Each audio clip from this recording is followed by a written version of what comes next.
अभिनेता रितेश देशमुख आणि अभिनेत्री जेनिलिया देशमुख हे प्रेक्षकांचं लाडकं कपल. ते दोघे सुद्धा आता महाराष्ट्राचे दादा वहिनी झाले आहेत. रितेश जेनिलियाला कायमच आदराने वागवतो.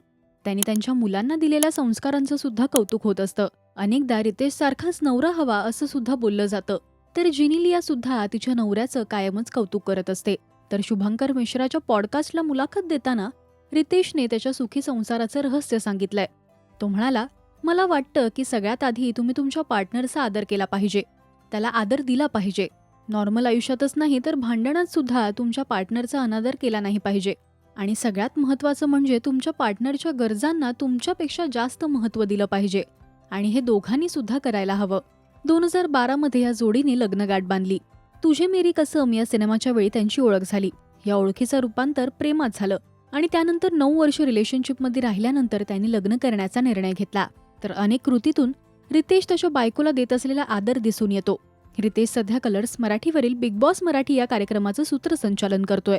काही दिवसांपूर्वी या दोघांनी सुद्धा अनंत अंबानी आणि राधिका मर्चंट यांच्या लग्नात एकत्र हजेरी लावली. यावेळी जेनिलियाच्या मराठमोळ्या लुकचं प्रेक्षकांकडून कौतुक झालं. तुम्हाला रितेश जेनिलिया हे कपल आवडतं का? हे आम्हाला कमेंट्समधून नक्की सांगा. मराठी सिनेविश्वातील बातम्या, अपडेट्स आणि गॉसिपसाठी तुम्ही सबस्क्राईब करा राजश्री मराठी.